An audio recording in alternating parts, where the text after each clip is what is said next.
Hi guys, ಒಂದು important ಕೆಲಸ ಇದೆ. ಅಲ್ಲಿ ಹೋಗ್ತಾ ಇದ್ದೀನಿ. ಬನ್ನಿ ತೋರಿಸ್ತೀನಿ, ಹೇಳ್ತೀನಿ ಏನು ಅಂತ. ಒಂದು ಇಂಪಾರ್ಟೆಂಟ್ ಕೆಲಸ ಇದೆ. ಒಂದು ಇಂಪಾರ್ಟೆಂಟ್ ಕೆಲಸದ ಮೇಲೆ ಹೋಗ್ತಾ ಇದ್ದೀನಿ. ಏನು ಅಂತ ತೋರಿಸ್ತೀನಿ, ಹೇಳ್ತೀನಿ ಏನೇನಾಯಿತು ಅಂತ. ಬನ್ನಿ. ಒಂದು ಚಿಕ್ಕ ಮಿಸ್ಟೇಕಿಂದ ನಂದು ಪಾಸ್ಪೋರ್ಟೇ ಆಗ್ತಾ ಇಲ್ಲ. ಒಂದು ಚಿಕ್ಕ ಮಿಸ್ಟೇಕ್. ಆ ಮಿಸ್ಟೇಕ್ ಏನು ಅಂತ ಹೇಳ್ತೀನಿ ವಿಡಿಯೋದಲ್ಲಿ. ಬನ್ನಿ, ಡೀಟೈಲ್ಡಾಗಿ ಹೇಳ್ತೀನಿ. ಒಂದು ಚಿಕ್ಕ ಮಿಸ್ಟೇಕ್ ಆದರೂ ಇದು ಕ್ಯಾನ್ಸಲ್ ಆಗಿಬಿಡುತ್ತೆ. Pan card, voter ID, birth certificate, driving licence, ಇಷ್ಟು ಡಾಕ್ಯುಮೆಂಟ್ಸು ಇಂಪಾರ್ಟೆಂಟು. ಇದರಲ್ಲಿ ಯಾವುದಾದ್ರೂ 2 ಕೊಡಬೇಕಾಗುತ್ತೆ. ಆ 2ರಲ್ಲಿ marks card, 10th marks card ಅಥವಾ ಯಾವುದಾದ್ರೂ ಕೊಡ್ಬೋದು. ಸೆಕೆಂಡ್ PUCದು, ಡಿಗ್ರಿದು ಯಾವುದಾದ್ರೂ ಕೊಡ್ಬೋದು. ಆದರೆ ಮಾಸ್ ಕಾರ್ಡು ತುಂಬ ಇಂಪಾರ್ಟೆಂಟ್ ರೋಲು ಎಲ್ಲಿ ಪ್ಲೇ ಮಾಡುತ್ತೆ. ಏನಂದರೆ, ನಾವೀಗ ಇಮಿಗ್ರೇಷನ್ ಮಾಡಿಸೋವಾಗ ಅಲ್ಲಿ ನಾವು ಮಾಸ್ ಕಾರ್ಡ್ ತೋರಿಸಿ ಪಾಸ್ಪೋರ್ಟ್ ಮಾಡಿಸಿರೋರಿಗೆ ಅದು ಇಮಿಗ್ರೇಷನ್ ಇರೋದಿಲ್ವಂತೆ. ಇಲ್ದಿರೋ ಅದು ತೋರಿಸದೆ ಪಾಸ್ಪೋರ್ಟ್ ಮಾಡಿಸಿರೋರಿಗೆ 1 ಅವರು ಏರ್ಪೋರ್ಟಲ್ಲಿ ಇಮಿಗ್ರೇಷನ್ನು ಅದೆಲ್ಲ ಮಾಡ್ತಾರಂತೆ. ಅದಕ್ಕೋಸ್ಕರ ನಾವು ಮಾಸ್ ಕಾರ್ಡು ತೋರಿಸಿ ಇದು ಪಾಸ್ಪೋರ್ಟ್ ಮಾಡಿಸಿದ್ರೆ ತುಂಬ ಒಳ್ಳೆಯದು. ಆದರೆ ನನಗಿಲ್ಲಿ ಏನು ಫಾಲ್ಟ್ ಆಯಿತು ಅಂದರೆ, ಈ ಮಾಸ್ ಕಾರ್ಡಲ್ಲಿ ನನ್ನ ಹೆಸರು ಬಂದು ಒಂದಿದೆ, ಇನ್ಶಿಲ್. ಇವಾಗ ಪ್ಯಾನ್ ಕಾರ್ಡೇ ಆಗಲಿ, ವೋಟರ್ IDನೇ ಆಗಲಿ, ಈ ಡ್ರೈವಿಂಗ್ ಲೈಸೆನ್ಸೇ ಆಗಲಿ, ಅವುಗಳಲ್ಲಿ ನಂದು ಇನ್ಶಿಲ್ ಇಲ್ಲ. ಅವಾಗೆಲ್ಲ ಫಾದರ್ ಇನ್ಶಿಲ್ಲು ಅದೆಲ್ಲ ಕೊಡ್ತಾಯಿದ್ರಲ್ವ. ಇವಾಗ ಏನಾದರೂ ಅಂಬಿಕಾ ಅಂತಿದ್ರೆ ಅವ್ರ ಫಾದರ್ ಹೆಸರು KR, ಅಂಬಿಕಾ KR ಅಂತ ಇರುತ್ತೆ 10th ಮಾಸ್ ಕಾರ್ಡಲ್ಲಿ. ಇವಾಗ ನಾನು ವೋಟರ್ IDಯಲ್ಲಿ ಅದರಲ್ಲಿ ಎಲ್ಲ KR ಇಲ್ಲ, ಬರೀ ಅಂಬಿಕಾ ಅಂತಿದೆ. ಇನ್ನೊಂದು ಕೆಲವು ಇದರಲ್ಲಿ ಅಂಬಿಕಾ ಅಂತಿದೆ. ಈ ಥರ ಕೊಟ್ಟಿರ್ತೀವಿ ಅಂದ್ಕೊಳ್ಳಿ. ನಂದು ಹಂಗೆ ಆಗಿರೋದು. ಇವಾಗ ನಾನು ಮಾಸ್ ಕಾರ್ಡ್ ಕೊಟ್ಟು ಮಾಡ್ಸೋಕ್ಕೋದ್ರೆ ನಡೀತಾ ಇಲ್ಲ. ಅದಕ್ಕೋಸ್ಕರ ನಾನು ಇವಾಗ ಆಧಾರ್ ಕಾರ್ಡ್ನ ಹೋಗಿ ನನ್ನ ಇನ್ಶಿಲ್ನ ಚೇಂಜ್ ಮಾಡ್ಕೊಬೇಕು. ಬಟ್ ಆಧಾರ್ ಕಾರ್ಡಲ್ಲಿ ನಮ್ಮ ಲೈಫಲ್ಲಿ 2 ಟೈಮೇ ನಮ್ಮ ಹೆಸರನ್ನ ಚೇಂಜ್ ಮಾಡಿಸೋ ಇದಿರೋದು. ಮತ್ತೆ ಚೇಂಜ್ ಮಾಡಿಸೋಕ್ಕೆ ಆಗೋದಿಲ್ಲ. ಇದಾದರೆ ಸುಲಭ ಆಗುತ್ತೆ. ಇವಾಗ ಪ್ಯಾನ್ ಕಾರ್ಡು, ಡ್ರೈವಿಂಗ್ ಲೈಸೆನ್ಸು ಅವುಗಳಲ್ಲಿ ಓಡಾಡಬೇಕಂದ್ರೆ ತುಂಬ ಕಷ್ಟ ಆಗುತ್ತೆ. ಅದಕ್ಕೆ ಆಧಾರ್ ಕಾರ್ಡಲ್ಲಿ ಈಸಿಯಾಗಿ ಚೇಂಜ್ ಮಾಡಿಸ್ಬೋದು ಅಂದ್ಬಿಟ್ಟು ನಾನು ಆಧಾರ್ ಕಾರ್ಡು ಎತ್ಕೊಂಡೋಗಿ ಮಾಡಿಸ್ತಾ ಇದ್ದೀನಿ. ಆದರೆ ನನಗಿನ್ನೂ ಆಗಲಿಲ್ಲ. ಹೋದರೆ ಸರ್ವರ್ ಪ್ರಾಬ್ಲಮ್ಮು, ಅದು ಇದು ಮಂಡೇ ಬನ್ನಿ ಅಂತ ಎಲ್ಲ ಕಳಿಸ್ತಾ ಇದ್ದಾರೆ.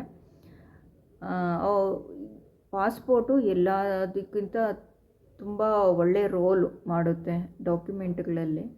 ಅದಕ್ಕೋಸ್ಕರ ನಾವು ಎಲ್ಲಾದರೂ ಹೊರಗಡೆ ಹೋಗ್ತೀವೋ ಬಿಡ್ತೀವೋ ಅದನ್ನು ಮಾಡಿಸ್ಕೊಂಡು ಇಟ್ಕೊಂಡ್ರೆ ತುಂಬ ಒಳ್ಳೆಯದು ಅಂದ್ಬಿಟ್ಟು ಮಾಡಿಸ್ಕೊತಾ ಇದ್ದೀನಿ.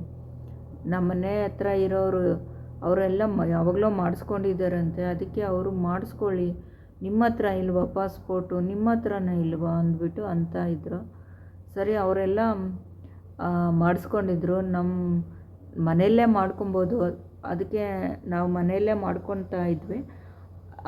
ಇದು ಈ ಥರ ಪ್ರಾಬ್ಲಮ್ ಆಯಿತು ಇನ್ಶಿಲ್ದು. ಬರೀ ಇನ್ಶಿಲ್ ಅಷ್ಟೇ. ಇವಾಗ KR ಅನ್ನೋದು ಫಸ್ಟ್ KR ಅಂಬಿಕಾ ಬಂದುಬಿಟ್ಟು ಮಾಸ್ ಕಾರ್ಡಲ್ಲಿ, ಆಧಾರ್ ಕಾರ್ಡಲ್ಲಿ ಅಂಬಿಕಾ KR ಅಂತಿದ್ರೂ ಅದು ನಡೆಯೋಲ್ಲ. ಅಂಬಿಕಾ KR ಇರಬೇಕು. ಎಲ್ಲೋದ್ರೂ ಅಂಬಿಕಾ KR ಯಾವ ಡಾಕ್ಯುಮೆಂಟಲ್ಲಾದರೂ ಇರಬೇಕು. 2 ಮೇಯ್ನ್ ರೋಲ್ ಮಾಡುತ್ತೆ. ಅದಕ್ಕೂ ಅಂದರೆ ಬೇರೆದ್ರಲ್ಲಿದೆ. ಇವಾಗ ಡ್ರೈವಿಂಗ್ ಲೈಸೆನ್ಸು ಅಲ್ಲಿ, ವೋಟರ್ IDಯಲ್ಲಿ, ಆಧಾರ್ ಕಾರ್ಡಲ್ಲಿ ಬರೀ ಅಂಬಿಕಾ ಅನ್ನೋದು ಇದೆ. ಅವು 2 ಎತ್ಕೊಂಡು ಹೋದರೆ ಆಗುತ್ತೆ. ಬಟ್ ನಾನು 10th ಮಾಸ್ ಕಾರ್ಡಿಂದ ಮಾಡಿಸ್ಬೇಕಲ್ವ. ಅದಕ್ಕೋಸ್ಕರ ನಾನಿವಾಗ ಚೇಂಜ್ ಮಾಡಿಸ್ತಾ ಇರೋದು. ನಾನು ಹೇಳಿದೆ ಅಲ್ವಾ, ಯಾಕೆ 10th ಮಾರ್ಕ್ಸ್ ಕಾರ್ಡ್ ನಾನು ಇಂಪಾರ್ಟೆಂಟಾಗಿ ತೆಗೆದುಕೊತಾ ಇದ್ದೀನಿ ಅಂದರೆ ಇದಕ್ಕೋಸ್ಕರ. ಏರ್ಪೋರ್ಟ್ ಒಳಗಡೆ ಹೋದರೆ ಇಮಿಗ್ರೇಷನ್ನು ಬೇಗ ಮುಗಿಯುತ್ತೆ, ನಾವು ಅಲ್ಲಿ ವೆಯ್ಟ್ ಮಾಡೋ ಕೆಲಸ ಇರೋದಿಲ್ಲ, ಬೇಗ ಮುಗಿಸ್ಕೊಂಡು ಹೋಗ್ಬೋದು. ಅದಕ್ಕೆ 10th ಮಾರ್ಕ್ಸ್ ಕಾರ್ಡೇ ಆಗಲಿ, PUC ಮಾರ್ಕ್ಸ್ ಕಾರ್ಡೇ ಆಗಲಿ, ಡಿಗ್ರಿ ಮಾರ್ಕ್ಸ್ ಕಾರ್ಡೇ ಆಗಲಿ ತುಂಬ ಇಂಪಾರ್ಟೆಂಟು ಅಂತ ಹೇಳೋದು. ಅದರಲ್ಲಿ ಏನು ಹೆಸರಿರುತ್ತೋ ಸೇಮ್ ಇದರಲ್ಲೂ ಅದೇ ಹೆಸರಿದ್ದು ಅಪ್ಲೈ ಮಾಡಬೇಕು. ಅದಕ್ಕೋಸ್ಕರ ಅದು ಪಾಸ್ಪೋರ್ಟ್ ಏನು ಸುಲಭವಾಗಿ ಬರೋದಿಲ್ಲ, ಅದಕ್ಕೂ ತುಂಬ ಇದೆ. ಪೊಲೀಸವರೆಲ್ಲ ಮನೆ ಹತ್ರಕ್ಕೆ ಬರ್ತಾರೆ, ಚೆಕ್ ಮಾಡ್ತಾರೆ, ಅದೆಲ್ಲ ಇದೆ. ಎಲ್ಲ ಕರೆಕ್ಟಾಗಿದ್ದು ನಾವು ಅಪ್ಲೈ ಮಾಡೋವಾಗ್ಲೂ ಅಷ್ಟೇ ಕರೆಕ್ಟಾಗಿ ಅಪ್ಲೈ ಮಾಡಬೇಕು. ಒಂದು ಚೂರು ಏನಾದರೂ ಮಿಸ್ಟೇಕ್ ಮಾಡಿದ್ರೂ ಹೋಯ್ತು ನಿಮ್ಮ ಪಾಸ್ಪೋರ್ಟ್. ಇದು ಯಾಕೆಂದರೆ ಇದು ಮೇಜರ್ ರೋಲ್ ಅಲ್ವಾ, ಅದಕ್ಕೆ ಇದನ್ನು ತುಂಬ ಗೌರ್ಮೆಂಟ್ ಅವರು ಸೀರಿಯಸ್ ಆಗಿ ತೆಗೆದುಕೊಂಡು ಚೆಕ್ ಮಾಡಿ ಕೊಡ್ತಾರೆ.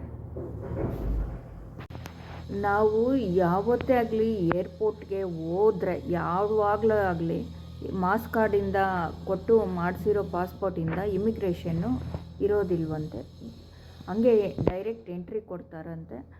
ಆದರೆ ಮಾರ್ಕ್ಸ್ ಕಾರ್ಡ್ ಇಲ್ದಿರೋ ಪಾಸ್ಪೋರ್ಟ್ ಮಾಡಿಸಿರೋರಿಗೆ ಪ್ರತಿ ಸಲನೂ ಇಮಿಗ್ರೇಷನ್ 1 ಅವರ್ 2 ಅವರ್ ಕಾದು ಮಾಡಿಸಿ ಆಮೇಲೆ ಫ್ಲೈಟ್ಗೆ ಹೋಗಬೇಕಾಗುತ್ತೆ. ಅದಕ್ಕೋಸ್ಕರನೇ ಈಗ ನಾನು ಚೇಂಜ್ ಮಾಡಿಸ್ತಾ ಇರೋದು. ಮತ್ತು ಪಾಸ್ಪೋರ್ಟ್ ಮಾಡಿಸೋದಕ್ಕೆ ಅಮೌಂಟ್ ಎಷ್ಟಾಗುತ್ತೆ ಅಂದರೆ 1500 ಆಗುತ್ತೆ. ಈಗ ನಾವು ಬೇರೆಯವರು ಏನಾದರೂ ಫಿಲ್ ಮಾಡಿ ಮಾಡಿಸೋದಾದರೆ ಅವರು ಎಕ್ಸ್ಟ್ರಾ ಚಾರ್ಜ್ ಮಾಡ್ತಾರೆ. ನನ್ನ ಹತ್ರ ಒಬ್ಬರು 3000 ಕೇಳಿದ್ರು, 3500 ಅಂದರು. ಇನ್ನೊಬ್ಬರು ಬಂದು 2500 ಅಂದರು. ಅದ್ರ ಬದಲು ನಾವೇ ಮೊಬೈಲಲ್ಲಿ ಮಾಡ್ಕೊಬೋದು, ತುಂಬ ಈಸಿಯಾಗೆ ಮಾಡ್ಕೊಬೋದು. ವಿಡಿಯೋಸು ಇರುತ್ತೆ, ನೋಡ್ಕೊಂಡು ಮಾಡ್ಕೊಬೋದು. ನಾನು ಮಾಡುವಾಗ ತೋರಿಸಿ ಅಪ್ಲೋಡ್ ಮಾಡ್ತೀನಿ. ಪಾಸ್ಪೋರ್ಟ್ ಮಾಡಿಸಿದ್ಮೇಲೆ 1.5 ತಿಂಗಳು 2 ತಿಂಗಳು ವೆಯ್ಟ್ ಮಾಡಬೇಕಾಗುತ್ತೆ ಪಾಸ್ಪೋರ್ಟ್ ಮನೆಗೆ ನಮ್ಮ ಕೈಗೆ ಸೇರಬೇಕಾದ್ರೆ. ಇದು ತುಂಬ ಒಳ್ಳೆಯದು. ನನ್ನ ಪ್ರಕಾರ ಪಾಸ್ಪೋರ್ಟ್ ಮಾಡಿಸ್ಕೊಂಡು ಇಟ್ಕೊಳ್ಳೋದು ತುಂಬ ಒಳ್ಳೆಯದು. ನಾವು ಬೇರೆ ಕಂಟ್ರಿಗೆ ಹೋಗಲಿ ಬಿಡಲಿ ತುಂಬ ಒಳ್ಳೆ ರೋಲ್ ಮಾಡುತ್ತೆ. ಏನಕ್ಕಾದರೂ ಆಗಲಿ ಕೇಳಿದ್ರೆ ನಮಗೆ ಇವಾಗ ಆಧಾರ್ ಕಾರ್ಡ್ ಇಲ್ಲ, ಡ್ರೈವಿಂಗ್ ಲೈಸೆನ್ಸ್ ಇಲ್ಲ ಅಂದರೆ ಪಾಸ್ಪೋರ್ಟ್ ತೋರಿಸಿದ್ರೆ ಇವಕ್ಕಿಂತ ಚೆನ್ನಾಗಿ ಕೆಲಸ ಮಾಡುತ್ತೆ. ಅದಕ್ಕೋಸ್ಕರ ಮಾಡಿಸ್ಬಿಡೋಣ ಅಂದ್ಬಿಟ್ಟು ಮಾಡಿಸ್ತಾ ಇದ್ದೀವಿ. ಇಷ್ಟು ನನಗೆ ಗೊತ್ತಿರೋ ಮಾಹಿತಿ. ಏನಾದರೂ ತಪ್ಪಾಗಿದ್ದರೆ ಕ್ಷಮಿಸಿ, ಏನೂ ತಪ್ಪು ಹೇಳಿಲ್ಲ ನನ್ನ ಪ್ರಕಾರ. ಬಟ್ ಏನೋ ನನಗೆ ಗೊತ್ತಿಲ್ದಿರ ಏನಾದರೂ ಮಿಸ್ಟೇಕ್ ಏನಾದರೂ ಮಾಡಿದರೆ ಕ್ಷಮಿಸಿ ತಿಳಿಸಿ ನನಗೆ ಕಮೆಂಟ್ ಮುಖಾಂತರ. ಇನ್ನೊಂದು ಓದದೇ ಇರ್ದಿರೋರೆಲ್ಲ ಪಾಸ್ಪೋರ್ಟ್ ಮಾಡ್ಸೋಕ್ಕಾಗಲ್ವಾ ಅಂದರೆ ಮಾಡಿಸ್ಬೋದು. ಅದೇ ಇಮಿಗ್ರೇಷನ್ಗೆ ವೆಯ್ಟ್ ಮಾಡಬೇಕಾಗುತ್ತೆ. ನೀವಲ್ಲಿ 1 ಅವರ್ ಮೇಲೇ ವೆಯ್ಟ್ ಮಾಡಬೇಕು. 2 ಅವರ್ಸು 3 ಅವರ್ಸ್ ಎಲ್ಲ ಏರ್ಪೋರ್ಟ್ಗೆ ಹೋದ ಮೇಲೆ ಅದೆಲ್ಲ ಚೆಕ್ಕಿಂಗು ಎಲ್ಲ ಮುಗಿಸ್ಕೊಂಡು ನೀವು ಫ್ಲೈಟ್ ಹತ್ತೋದಕ್ಕೆ 2 ಅವರ್ ಹಾಗೇ ಆಗುತ್ತೆ. ಅದಕ್ಕೋಸ್ಕರನೇ ತುಂಬ ಜನ ಮಾರ್ಕ್ಸ್ ಕಾರ್ಡ್ ತೋರಿಸಿ ಮಾಡಿಸ್ಕೊಂಡ್ಬಿಡ್ತಾರೆ. ಇದು ಎಲ್ಲೆಲ್ಲಿ ಮಾಡ್ತಾರೆ ಅಂದರೆ ಲಾಲ್ಬಾಗ್ ಹತ್ರ ಮಾಡ್ತಾರೆ, ಕೋರಮಂಗಲ ಹತ್ರ ಇದೆ, ನಮ್ಮ ಏರಿಯಾಗಳ ಹತ್ರನೇ ಇರುತ್ತೆ,